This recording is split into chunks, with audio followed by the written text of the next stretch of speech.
bon conseil. Donc, moduler la possibilité de revenir local n'est pas forcément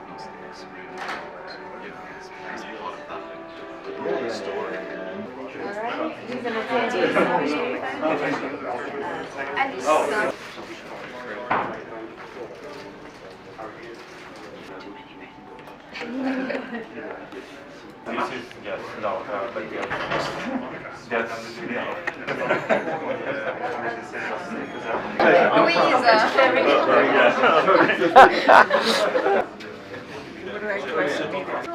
I didn't have to do it. Here, I'll pay on my way out. Here.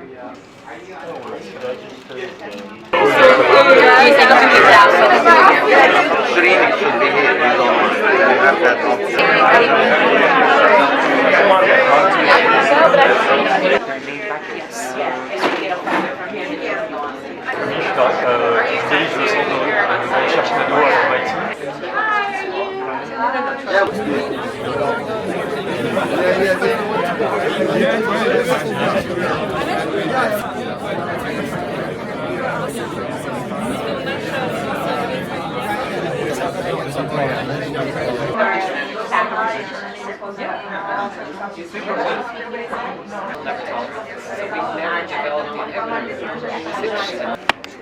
Yes. Yes. Yeah, you actually made it. Congratulations.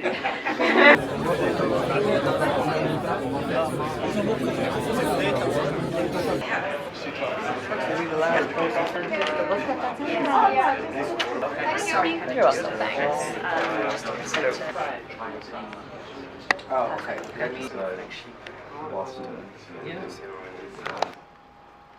And so again, the first question we had was, can we find predictive biomarkers of response? About emerging therapies in liquid biopsies. So we try to be always ahead of the curve. Last year in Paris, as you can see from their names, they're not from Texas. And we're going to hear from our fellows that have had the chance, thanks to... So without further ado, I want to highlight Patrick Terrasse. He has been the pioneer to foster this collaboration. All the way to post-approval, where develop a drug against one of these mutations, it lives in the context of other mutations, and it might be leukemia cell lines. It's the exact same immunotoxicity with class 1. So we took this drug into the lab to study side by side with the genetic knowledge. Low, no effect of a single agent. But very interestingly, and something we're continuing to work on, is that there was an actual true synergy with cytarabine in these cells. Okay, so the other great thing when you're running a lab is that it's really nice when somebody else finds the same thing that you do, because then you really believe what's happening. We've had this transatlantic exchange already between Dana-Farber and France with Axel Lassène, Jean-Luc Blay in Lyon, and it's been a privilege Of this case. Thank you very much, George. over time, because it takes a lot of time. This is expensive, and in rare cancers, nobody wants to do this. We've got something that looks like a bomb went off in the nucleus, and chromathripsis happened, something like that, because nothing was normal. Right. And we were lucky because Jonathan Fletcher had designed, again, the only cell line for the images that was resistant to imatinib. And 6 months later, the CT scan had changed. That patient did achieve. Adapt doses, but you do not add any doses. What do you do? But we have free program to transfer systemic applications to local administration of free drugs.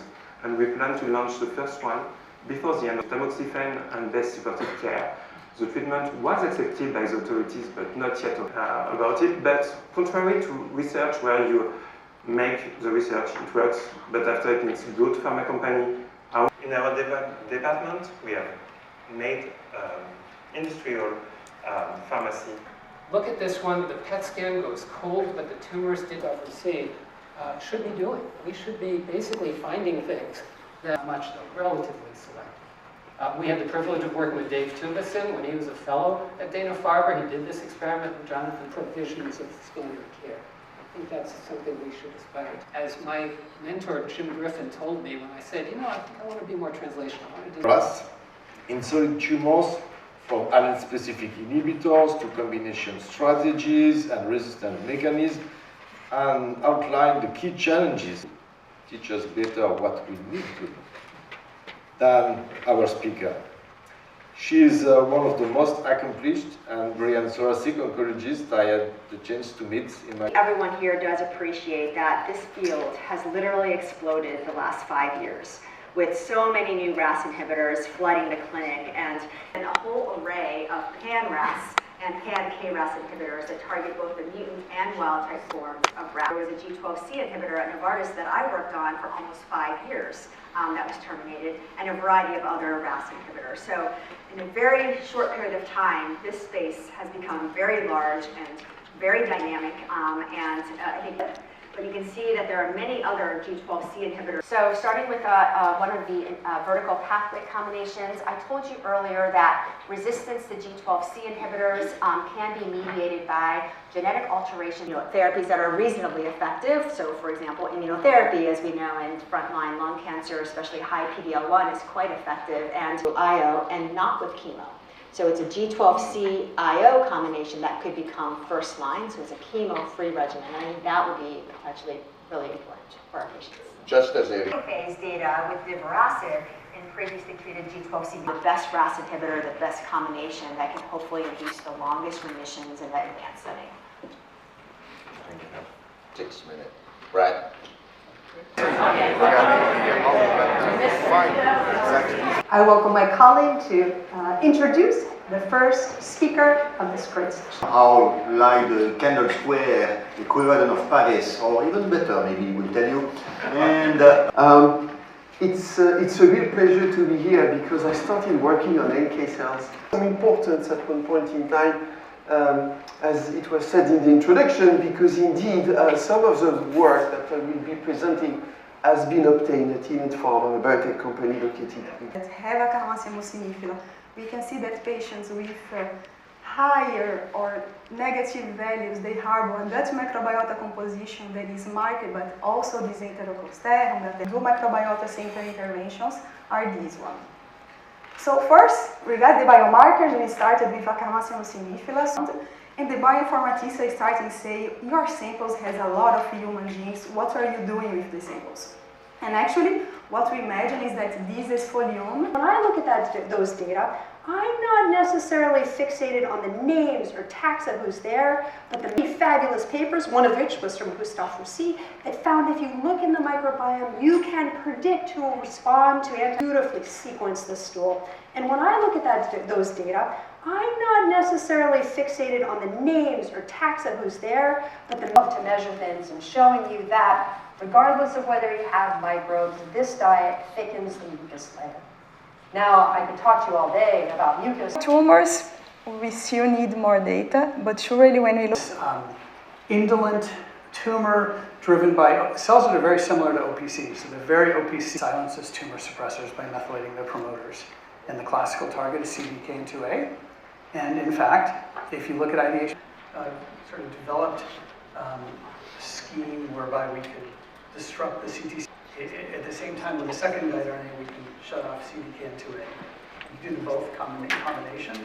And on the order of 10% or so of adult AML, so a little more common than initially was likely to be the case because that domain is found in similar clinical data, and I'm obviously showing you all of it. That led to the initiation of 2 phase 1 trials, one by Syndax Pharmaceuticals, one by that presence of that translocation was associated with a very poor prognosis. And central component of that are 2 transcription, or a group of transcription factors called homeotic or all together lead to a potent and synergistic anti-tumor activity. Then more recently, also to meet another important clinical need, we use this genome-wide complexity of what we're talking about. That, to me, also elucidates the molecular pathway that is functioning through lysosomal function. Vancomycin, chloroquine. This resistance to immunotherapy is associated with the anti-inflammatory. It demonstrated that, in fact, tumors, macrophages can be reprogrammed by the signals in the microenvironment, and in tumor and after tumor phagocytosis, for sure we see degradation of target cells once engulfed, but we also decide to analyze the fate of phagocytic macrophages.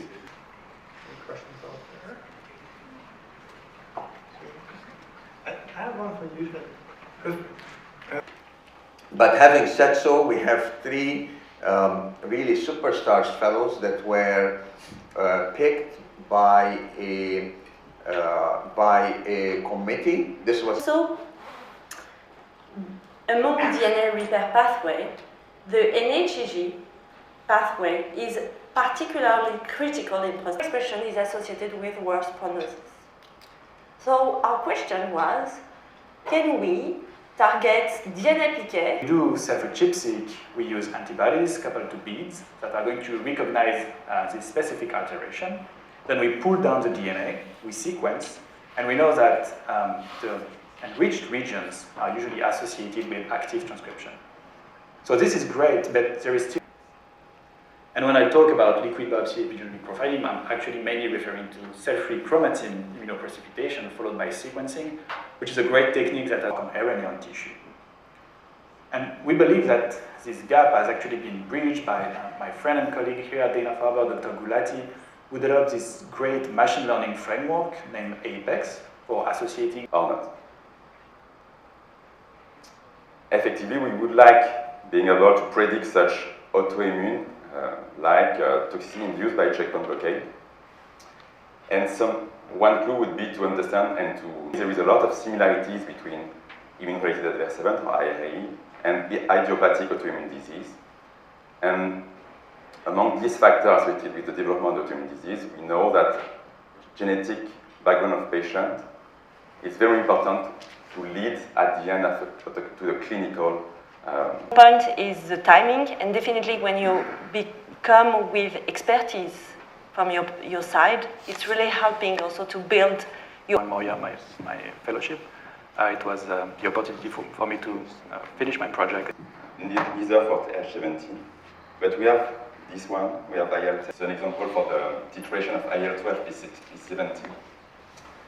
It's before treatment. There's a lot of different opinion, but I think in all of what we just discussed, and what especially those rare indications allow for, and human experiments are so important because they give you actually the level of insights that are almost impossible to get from our systems.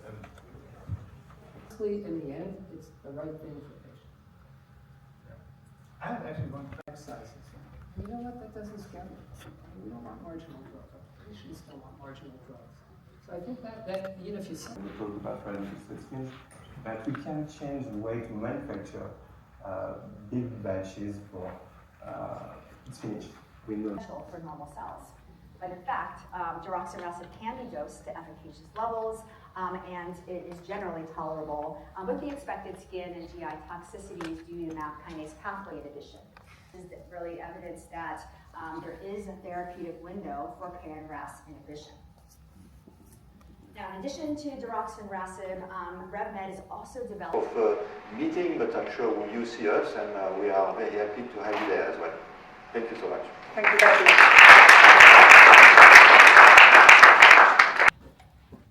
Would your system be able to inhibit several? And they use adenoviral constructs that are able to transduce a CAR in macrophages, and they infuse this in cancers. And so given that there's this potential new therapeutic vulnerability in RAS, so now this preclinical data has basically been recapitulated in... Oh, that's tough. No, I mean, I think that's... Also scientifically and almost interferon gamma, that often this interferon gamma is involved in stimulation. Graft versus leukemia effect. So it's a fascinating question.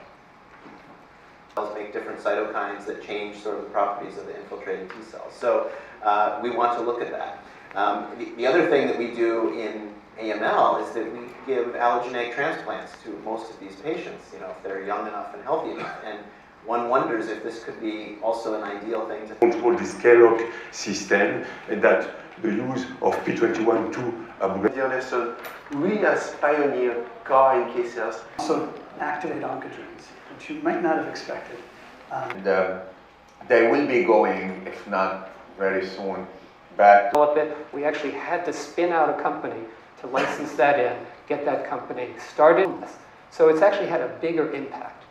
And we've used that efficient GIST does not even kinase mutation dependent. It's a hypermethylated. In your talk that patients with different KIT mutations respond differently to a one. Sunitinib, pazopanib for sure, a little bit of regorafenib, people do turn gray. But imatinib doesn't hit discovery that if you inhibit wild-type KIT, you'll turn gray. We'll ask one last question, and it came online as well. It's for you, Eric, and what is being done in London. What I mean is, so when people are studying tumor microbiome, so they don't try to characterize the bacterial biology there. The most focus is towards the.